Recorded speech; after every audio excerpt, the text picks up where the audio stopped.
히스기야는 사실 선한 왕으로서 기도를 통해서 아수르라는 대군을 물리치기도 하고 죽을 병에 걸렸는데도 또 그 기도를 통해서 그 죽음에서 벗어나는 은혜를 경험한 왕입니다.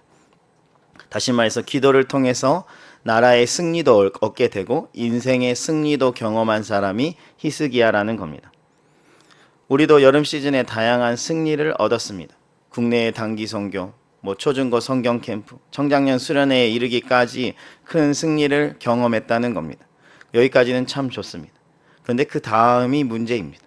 영적 승리를 얻은 후에 우리가 주의해야 할 것이 있다는 겁니다. 물론 여러 가지 주의해야 할 것이 있지만 그 중에 하나 우리가 꼭 주의해야 할 것이 있다는 겁니다. 영적 승리가 끝이 아니라는 겁니다. 그렇다면 우리가 무엇을 주의해야 할까요? 오늘 말씀을 통해서 그 한 가지를 배워보도록 하려고 합니다. 히스기야가 병에 걸렸다는 소식을 듣고 바벨론 왕 브로닥 발라단이 편지와 선물을 챙겨서 사절단을 유다에 보냅니다. 그런데 그들이 와보니 이미 히스기야는 병이 다 나은 겁니다. 기적적으로 하나님의 은혜로 병이 나았다는 소식을 듣고 아마도 이 바벨론 사절단도 깜짝 놀랐을 겁니다. 이런 일을 경험해 본 적이 없기 때문입니다. 그런데 여기서 의문점이 하나 있습니다. 왜 바벨론이라는 그래도 나름 막강한 나라가 이 머나먼 작은 나라인 유다까지 사절단을 보냈을까요? 물론 표면적으로는 바벨론 왕 브로닥 발라단과 유다 왕 히스기야가 서로 친했기 때문일 수도 있습니다. 그런데 단순히 친하다고 해서 나라에서 나라끼리 서로 사절단을 보내지는 않습니다. 뭔가 실제적인 이득이 있기에 이렇게 사절단을 보내서 뭔가를 하는 겁니다. 그렇다면 바벨론은 왜 이 조그만한 유다까지 사절단을 보냈을까요? 도대체 어떤 이득을 얻고 싶었을까요? 여기엔 숨겨진 이유가 있는데요. 바벨론은 나름 그곳에서 강대국으로 성장하고 있는 신흥 강자였습니다. 그리고 이미 그 지역에는 아수르라는 강대국이 있었습니다. 바벨론 입장에서는 이 아수르를 짓밟지 않고서는 자신들이 더 이상 성장할 수가 없는 겁니다. 그래서 앞으로 강대국 아수르를 대항하기 위해서 동맹군을 모집하고 있습니다.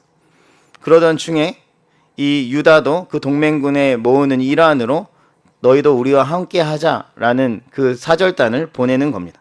적을 무찌르기 위해서는 적의 적이 동지가 되는 겁니다. 이미 유다는 아수르에게 계속해서 공격을 받았기 때문에 아수르의 적이기 때문에 바벨론에겐 좋은 동지가 되는 겁니다.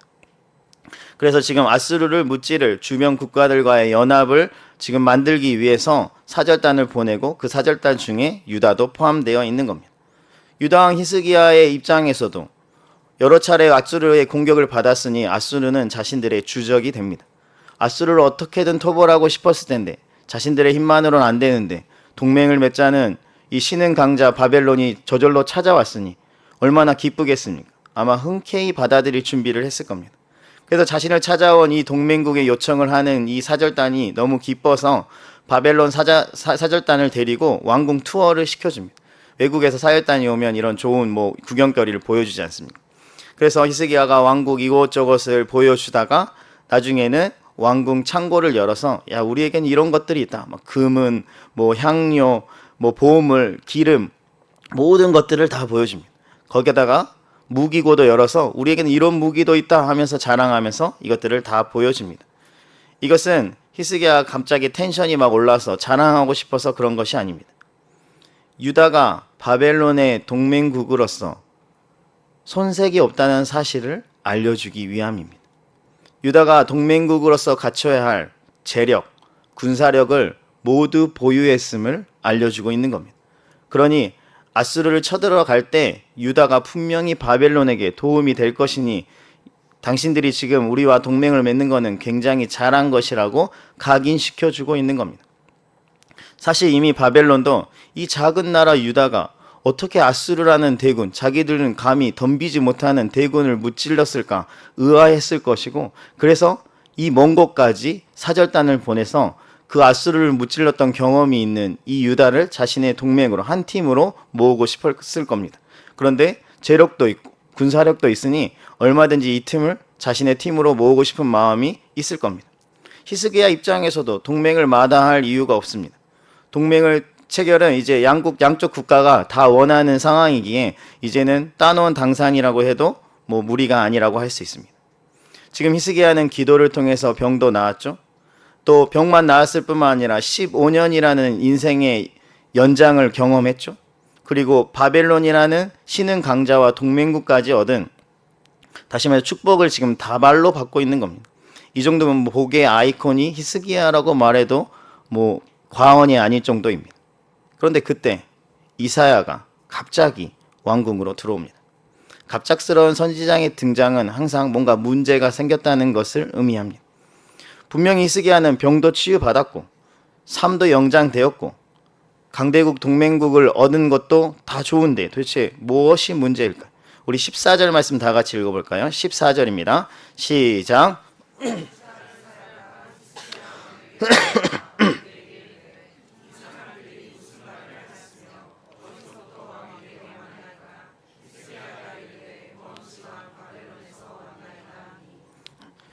이사야 선지자가 히스기야 왕에게 지금 저기 있는 저 사람들, 저 사전단 어디서 온 사람들입니까? 도대체 무슨 말을 하고 있습니까? 라고 질문을 합니다.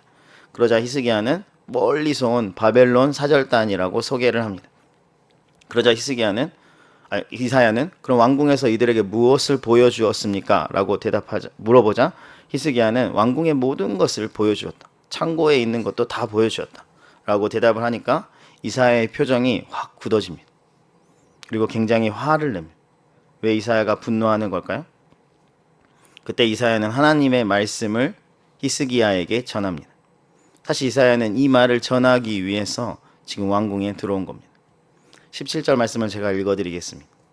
여호와의 말씀이 날이 이르니 왕궁의 모든 것, 왕의 조상들이 오늘까지 쌓아두었던 것이 바벨론으로 옮긴 바 되고 하나도 남지 아니할 것이요.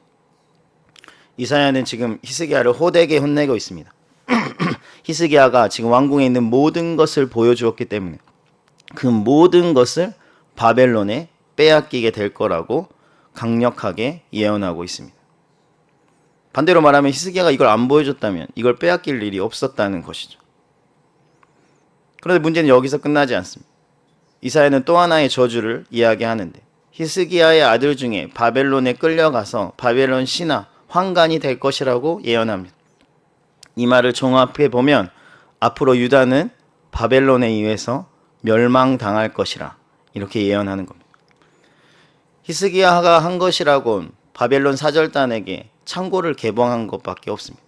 우상 숭배를 한 것도 아니고 음행을 저지른 것도 아닌데 자랑 좀 한 것 가지고 한 나라를 멸망시키기로 하나님이 작정하신 것은 좀 너무한 거 아닙니까? 하나님이 히스기야가 자랑하는 꼴을 못 봐서 지금 이렇게 극단의 방법을 취하신 겁니까? 그렇지 않습니다. 히스기야가 바벨론과 연합하려고 하니까, 아수르를 무찌르기 위해서 동맹을 맺으려고 하니까 그 욕망을 보시고 하나님이 멸망을 예언하신 겁니다. 원래 유다가 어떤 나라입니까? 유다는 사실 강대국에 끼어있는 아주 조그만한 나라입니다. 우리나라 한반도보다도 훨씬 작은 나라입니다. 이들이 강대국 사이에서 어떻게 이제까지 살아남았습니까? 늘 강대국에 빌붙으면서 제발 우리를 동맹국으로 맺어달라 이렇게 해서 살아남았습니까? 아니요. 유다가 지금까지 수많은 강대국들 사이에서 살아남을 수 있는 단 하나의 이유는 하나님이 그들을 보호해 주셨기 때문입니다. 다시 말해서 하나님을 의지했기 때문입니다. 그 은혜 하나 때문에 유다는 지금까지 살아남을 수 있었습니다.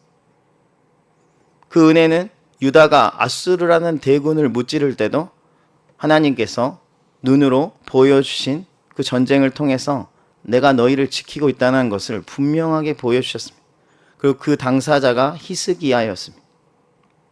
그런데 그 은혜를 잊고 히스기야가 하나님 대신에 바벨론을 의지하기로 결단한 겁니다. 눈에 안 보이는 하나님을 버리고 당장 자기 눈에 보이는 신흥 강자 바벨론을 의지하기로 결단한 겁니다. 하나님은 히스기야가 오직 하나님만 바라보라고 15년이라는 긴 세월을 연장시켜 주셨는데 오히려 지금 그 시간을 가지고 바벨론을 의지하겠다고 하니 지금 히스기야의 시선이 하나님이 아닌 바벨론을 쳐다보고 있으니 그 엉뚱한 시선을 보시고 하나님이 화가 나신 겁니다. 그래서 은혜를 받은 것도 중요하지만 그에 못지않게 중요한 것은 그 은혜를 주신 분을 바라보아야 한다는 것입니다. 우리는 이번 여름 시즌에 수많은 은혜를 받았습니다. 그 은혜를 지금 다 나누면 설교가 끝나지 않습니다.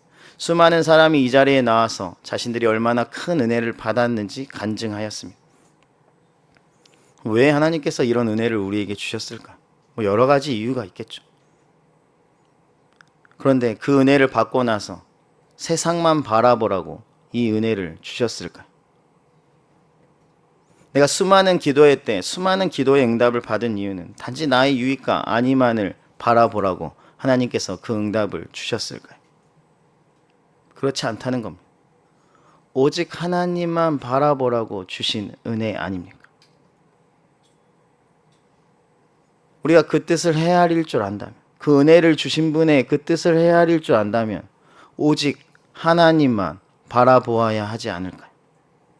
문제는 우리가 은혜를 받고 나서 마치 화장실 들어갈 때와 나올 때가 다른 것처럼 우리의 시선을 획 돌립니다. 마치 기억상실증 걸린 사람처럼 은혜를 허락하신 하나님을 잃어버리고 심지어 은혜를 받았다는 사실조차 잊어버립니다. 그리고 우리의 시선을 세상을 향해서 계속해서 고정한다는 겁니다. 하나님이 내게 많은 은혜를 주신 것은 할 일이 없어서가 아니라 제발 다른 곳을 보지 말고 오직 하나님만 바라보라고 주신 것 아닐까요? 그런데 우리는 은혜를 받고 나서 우리의 시선을 곧바로 다른 곳으로 돌립니다. 하나님 대신에 성공을 바라보고 직장을 바라보고 학업을 바라보고 밀린 업무를 바라보고 자녀를 바라보고 취업을 바라보고 연애를 바라봅니다. 다른 말로 하자면 하나님이 아닌 세상의 것을 의지하면서 살아간다는 겁니다. 이것은 하나님이 우리에게 은혜로 주신 그 목적대로 살고 있지 않다는 뜻입니다. 이것은 명백한 하나님에 대한 배신 아닙니까? 히스기야도 강대국의 공격, 아수르의 공격 앞에서 또 자신이 죽을 병에 걸려서 죽을 것 같은 그 상황 앞에서는 애타게 하나님을 찾고 하나님만 바라보며 벽을 보며 하나님께 간구하고 그렇게 하나님의 얼굴만을 구했는데 그렇게 구원을 받고 나서 은혜를 받고 나서 얼마 지나지 않아서 그의 시선이 바벨론을 향합니다. 하나님 대신 바벨론을 의지하는 배신을 때린 겁니다. 그런데 하나님은 자신을 배신한 자들을 가만히 두지 않습니다. 다시 말해 배신자에 대한 강력한 처벌을 내리신다는 겁니다. 그리고 그 처벌은 아이러니컬하게도 우리가 하나님 대신에 의지하려고 했던 그 대상을 가지고 그 대상을 수단으로 해서 우리를 처벌하십니다. 히스기야의 경우도 하나님 대신에 바벨론을 의지하려고 하니까 하나님께서 바벨론을 징계의 도구로 사용해서 유다를 멸망시킨다는 겁니다. 이것은 우리의 삶도 마찬가지입니다. 우리가 하나님 대신에 무언가를 의지하려고 하면 하나님은 그것을 절대로 그냥 넘어가지 않습니다. 그리고 내가 하나님 대신에 의지하려고 했던 그 대상을 이제 하나님이 징계의 도구로 사용합니다. 예를 들어볼까요? 우리가 하나님을 바라보지 않고 돈을 바라보면 돈만 의지하면 그리고 그 돈이 나를 성공시켜 줄 것 같지만 결국 하나님은 그 돈 때문에 우리가 망하게 만듭니다. 우리가 하나님을 바라보지 않고 건강만 바라보면 건강만 의지하면 엄청 건강해져서 행복할 것 같지만 하나님은 결국 그 건강을 회수해서 건강을 잃어버리게 만들어서 우리의 삶을 망하게 만든다는 것. 이건 돈 건강뿐만 아닙니다. 여러분이 자녀를 의지합니까? 하나님께서 자녀로 치신다는 것. 여러분이 연애를 의지합니까? 하나님 그 연애로 치신다는 것. 결국 우리가 하나님 대신에 의지했던 것은 나를 지키는 보호막이라고 착각하지만 하나님은 그게 보호막이 아니라는 것을 분명하게 우리에게 가르쳐 주기 위해서 그것을 매로 사용하여서 우리를 치십니다. 그 사실을 절대로 잊으셔서는 안 됩니다. 그러니 은혜를 받는 것도 중요하지만 은혜를 받고 나서 우리가 정말 주의해야 할 것은 우리의 시선이 하나님께 고정되어 있는지를 기억해야 하고 잊지 말아야 하고 계속 되돌아봐야 합니다. 우리의 시선이 하나님께만 고정되어 있어야 합니다. 그 고정된 시야는 절대로 움직여서는 안 됩니다. 얼마 전에 파리 올림픽이 있었죠. 우리 양궁팀이 정말로 많은 금메달을 땄습니다. 그리고 양궁팀이 이제 갔다 와서 여러 예능 프로그램에 나와서 이렇게 인터뷰를 하는 내용을 잠깐 봤는데요.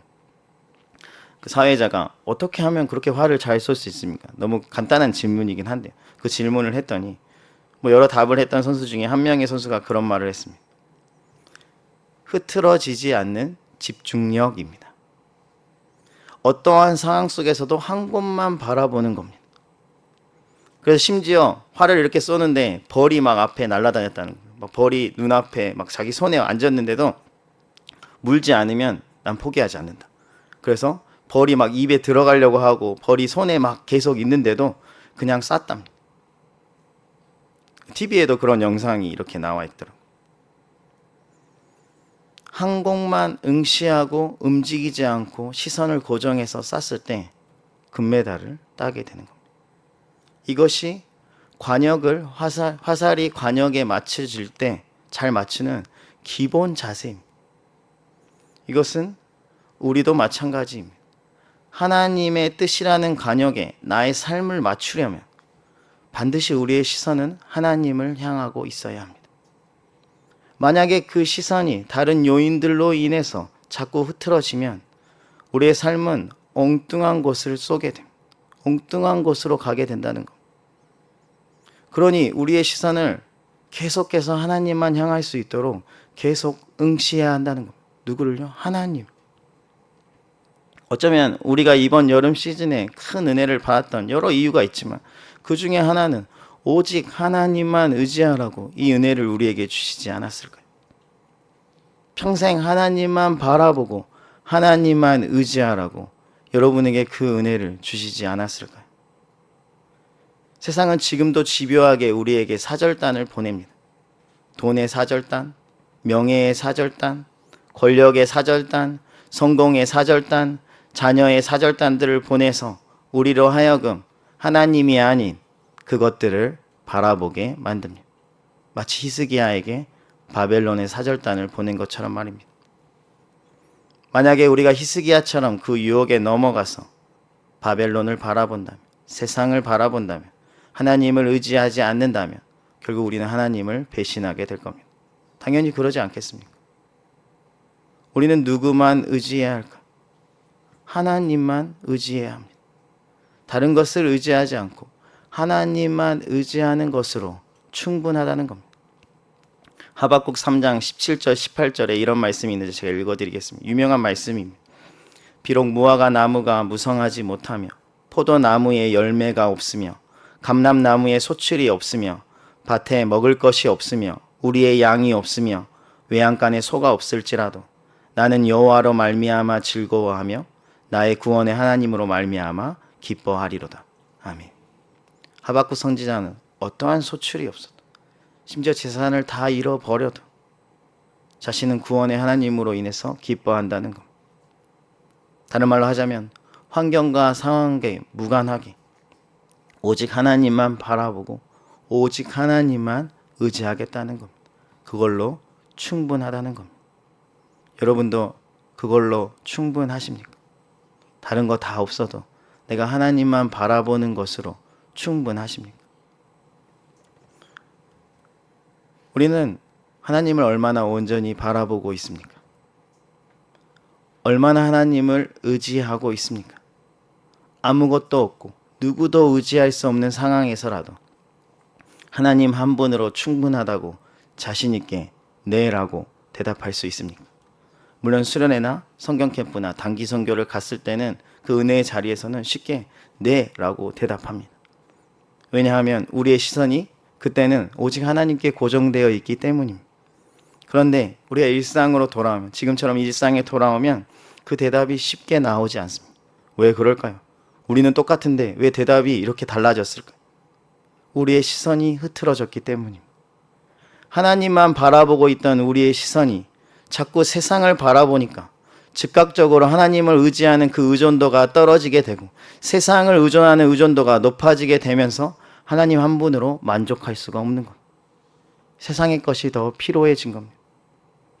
그래서 하나님으로 충분하다는 대답을 하기에는 영 불편한 겁니다. 그래서 우리가 은혜를 받은 것도 중요하지만 은혜를 받은 이후에 신경 써야 할 것이 있다면 우리의 시선을 하나님께 고정해야 합니다. 흐트러지면 안 된다는 것.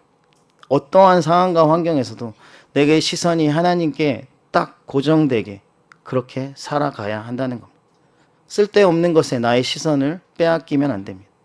이것이 지혜로운 사람이 은혜를 오랫동안 간직하는 방법입니다. 당연히 사탄도 지혜롭기에 그렇게 하도록 내버려 두지를 않는 겁니다. 다시 말해서 우리의 시선이 하나님을 향하지 못하도록 이런저런 장애물들을 놓아서 우리가 받은 은혜를 순식간에 사라지게 만드는 겁니다. 우리는 지금 이 싸움을 하고 있는 겁니다. 우리의 시선을 하나님께 고정하느냐 세상으로 향하냐 이 싸움을 지금 치열하게 하고 있는 겁니다. 이게 영적 싸움 아닙니까?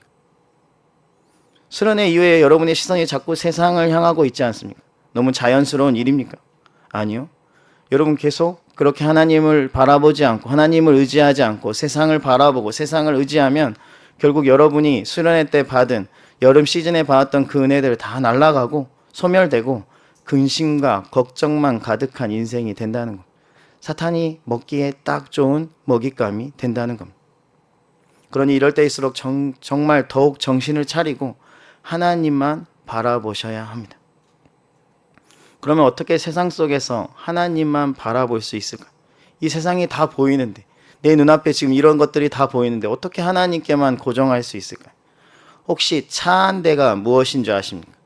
차 한 대는 가죽이나 고무 재질로 만든 경주마의 눈에 붙이는 그 경주마의 좌우 시야를 가리는 가림막입니다. 이렇게 경주마가 있으면 경주마의 눈을 이렇게 가리는 그것을 차 한 대라고 부릅니다. 경주마가 앞만 보고 달리게 만드는 겁니다. 사람의 눈은 얼굴 앞에 있기 때문에 좌우로 볼 수 있는 시각이 180도입니다. 그런데 말은 눈이 좌우에 붙어 있어서 말의 시야는 한 350도 정도 됩니다. 그래서 말은 주변 상황에 굉장히 민감합니다. 말은 체격이 크지만 굉장히 겁이 많아서 좌우에서 무슨 일이 일어나면 말들이 막 갑자기 막 펄짝펄짝 뛰고 그렇지 않습니다. 겁이 많아서 좌우 상황에 무슨 문제가 생기거나 뭔가가 다가오거나 물체가 다가오면 굉장히 놀라하면서 무서워한다는 겁니다. 그러니 경주마들의 입장에서는 경주마들이 달릴 때 따로따로 가는 것이 아니라 한꺼번에 같이 달리기 때문에 좌우의 상황이 보이기 시작하면 갑자기 부딪히기도 하고 멈추기도 하고 그래서 뒤에 오는 말과 부딪히기도 해서 그래서 경주마들은 경주를 시작할 때 이 차 한 막을 이렇게 사용해서 옆에 차 한 대를 사용해서 옆에 시야를 다 감추게 되는 겁니다. 결국 앞만 보고 달려서 그 경주마가 다치지 않고 무사히 경주를 마칠 수 있도록 해주는 것이 차 한 대입니다. 그런데 우리에게도 차 한 대가 필요합니다. 오직 하나님만 바라보고 뛰어갈 수 있는 영적 차 한 대가 필요하다는 겁니다. 말씀과 기도가 우리의 영적 차 한 대입니다.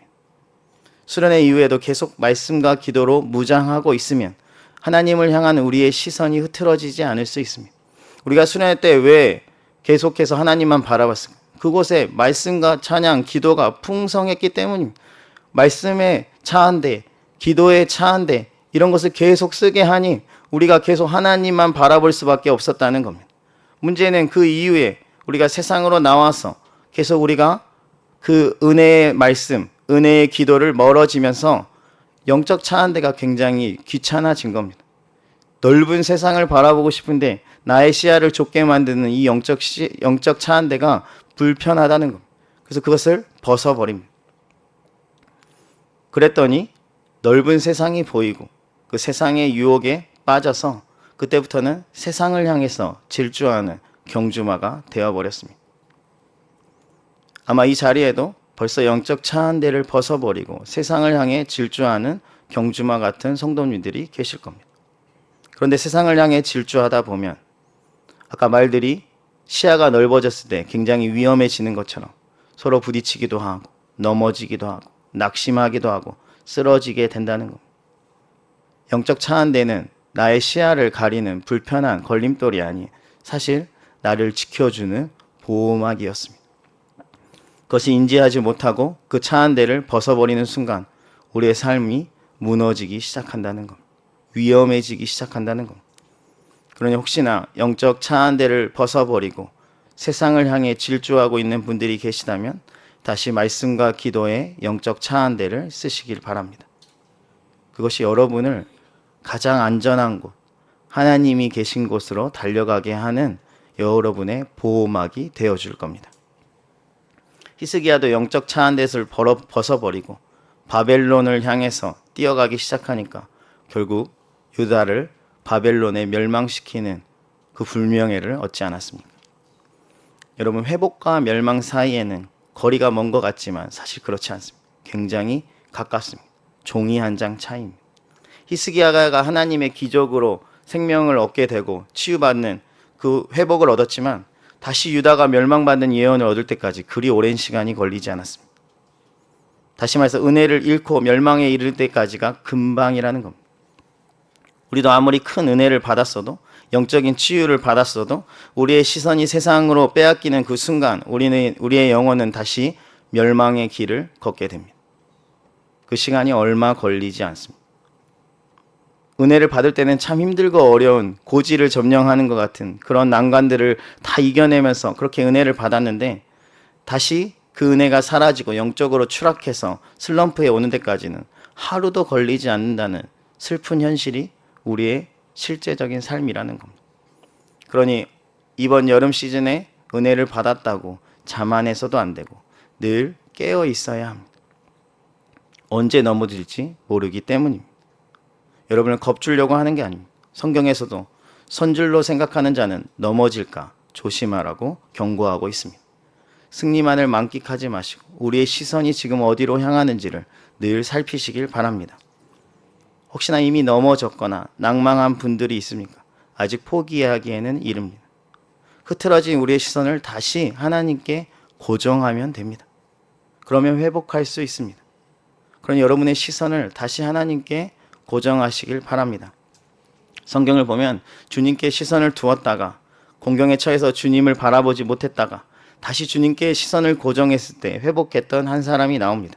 그 사람의 이름은 베드로입니다. 이번 성경 캠프, 초중고 성경 캠프, 또 앞으로 있을 또 유아유치부, 유년부의 주제이기도 한데요. 예수님이 제자들을 먼저 배에 태우고 제자들을 먼저 배에 타라고 하고 멀리 가라고 합니다. 그리고 큰 풍랑을 그들이 만나게 됩니다. 예수님이 걱정하셔서 무리를 걸어서 그들에게 가까이 가시니 제자들은 당연히 유령이라고 생각하고 막 소리 지릅니다. 그런데 알고 보니 예수님이었습니다. 제자들은 어안이 벙벙해서 어떻게 해야 될지 모르고 있을 때 베드로가 손을 들고 나도 무리를 걷게 해달라고 요청합니다. 예수님은 허락해주고 걸어오라고 말씀하십니다. 그래서 배에서 그 풍랑이는 그 바다에 두 발을 내밀었더니 물에 빠지지 않고 물 위에 서게 됩니다. 그런데 문제가 생겼습니다. 한참 물 위를 걷고 있던 이 베드로의 시선이 예수님이 아닌 풍랑을 바라봅니다. 강력한 바람이 몰아치자 그 강력한 바람을 바라본 겁니다. 그러자 두려운 마음이 생긴 겁니다. 그리고 곧바로 물에 빠져 버립니다. 무엇을 바라보느냐가 그래서 중요한 겁니다. 예수님을 바라볼 때는 물 위를 걸었는데 예수님을 바라보지 않고 내 시선이 조금이라도 움직이자 바뀌자 곧바로 물에 빠진 겁니다. 그래서 우리도 마찬가지입니다. 우리가 주님만 바라볼 때는 우리의 주변의 상황이 풍랑이 일고 어떤 해일이 와도 우리는 물 위를 걸을 수 있습니다. 그런데 우리의 시선이 조금이라도 흐트러지면 아무리 평온한 바다라도 우리는 물에 빠지게 된다는 겁니다. 그래서 우리가 주님을 바라보아야 한다는 겁니다. 그런데 우리 이미 시선이 흐트러져서 물에 빠진 베드로는 과연 어떻게 됐을까요? 예수님이 물에서 허우적대고 있는 베드로의 손을 잡고 베드로를 물에서 꺼내 주십니다. 베드로가 다시 주님을 바라본 겁니다. 그러자 어떻게 됐습니까? 성경에서 예수님과 베드로가 배에 올라탔다고 합니다. 무슨 말이냐면 다시 물 위를 걸어서 예수님과 함께 물 위를 걸어서 배까지 이동하게 된 겁니다. 예수님이 함께 해주시기 때문에 가능합니다. 베드로의 시선이 다시 예수님께로 집중하였기 때문에 이 일이 가능한 겁니다. 우리도 혹시나 나를 삼킬 것 같은 그 세상의 큰 파도, 그로 인해서 두려워서 물에 빠지셨습니까? 다시 주님을 바라보시길 바랍니다. 그럴 때 우리는 주님과 함께 물 위를 걸을 수 있는 기적을 경험하게 되는 겁니다. 오늘 말씀을 마치겠습니다. 은혜를 받는 것도 정말 중요하지만 은혜를 받은 후에 이 은혜를 지키는 것도 그에 못지않게 중요합니다. 그럼 은혜를 지키기 위해서 무엇을 해야 할까요? 여러 가지가 있지만 반드시 우리의 시선이 하나님께 고정되어야 합니다. 세상의 사절단은 계속 우리를 미혹기 위해서 우리를 찾아오겠지만 다른 것을 의지하게 되면 우리는 멸망하게 됩니다. 그러니 하나님만 바라보시길 바랍니다. 하나님만 의지하시길 바랍니다. 세상이라는 풍랑 가운데서도 여러분이 오직 하나님만 바라보면 여러분도 물 위를 걸을 수 있습니다. 이 믿음을 가지고 끝까지 다른 곳을 바라보지 마시고 주님만 바라볼 수 있기를 주님의 이름으로 축원합니다. 찬양하겠습니다. 시선 같이 찬양하겠습니다.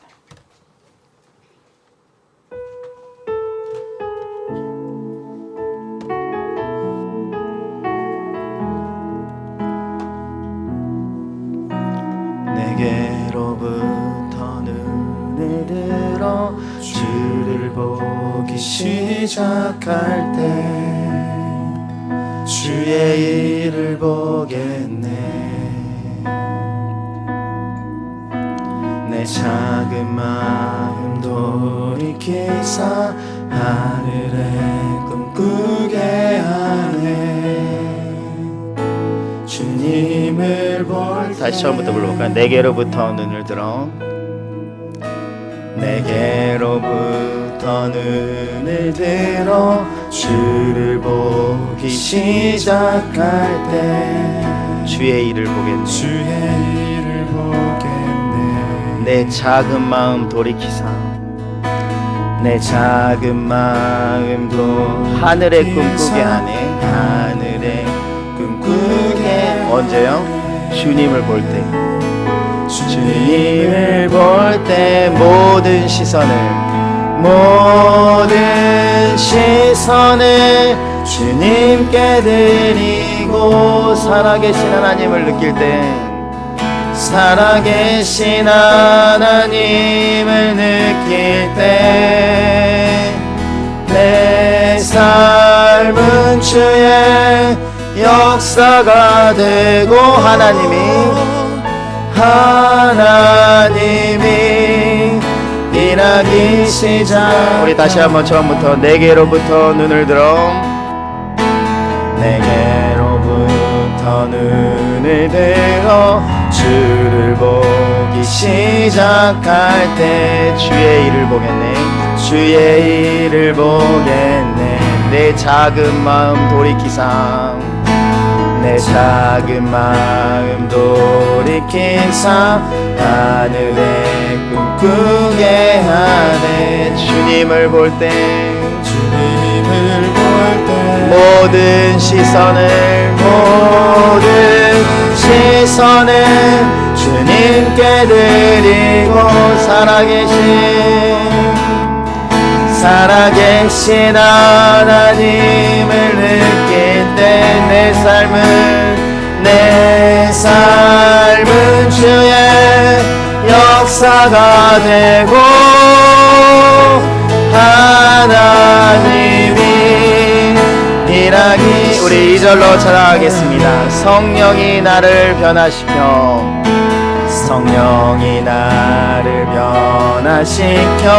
모든 두려움 사라질 때 주의 일을 보겠네. 주의 일을 보겠네. 황폐한 땅 한가운데서 황폐한 땅 한가 주님의 마음 알게 되리. 주님 마음 알게 되리. 주님을 볼 때 모든 시선을 시선을 주님께 드리고 전능하신 하나님을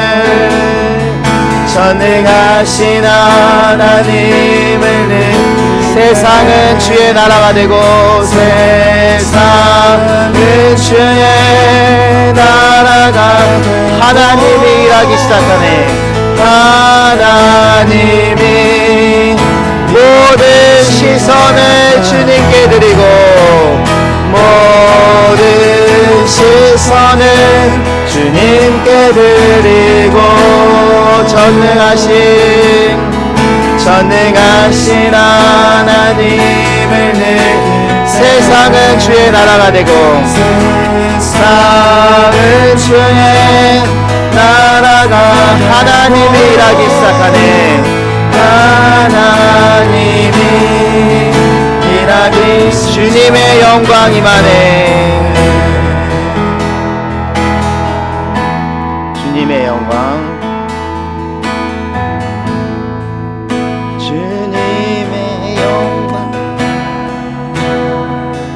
임하네. 주 볼 때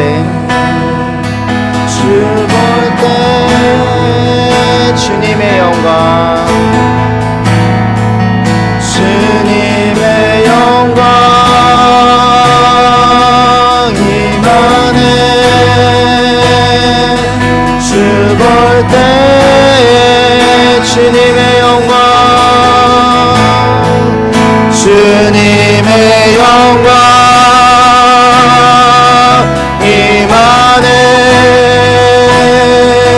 주 볼 때 우리 마지막 한 번 더 주님의 영광 주님의 영광 임하네. 주 볼 때에 모든 시선을 주님께 모든 시선을 주님께 드리고 살아계신 하나님을 느낄 때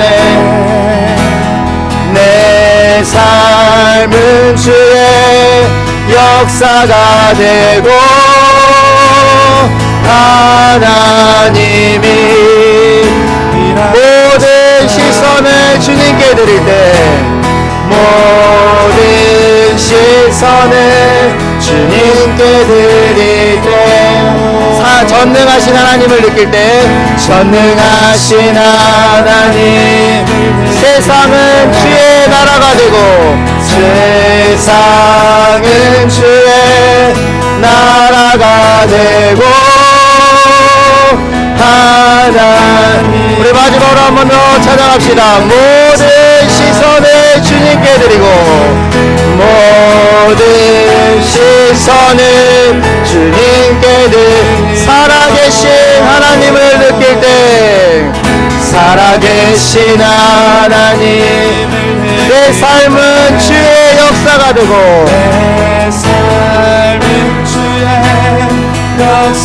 하나님이 일하기 시작하네. 하나님이 일하기 시작하네.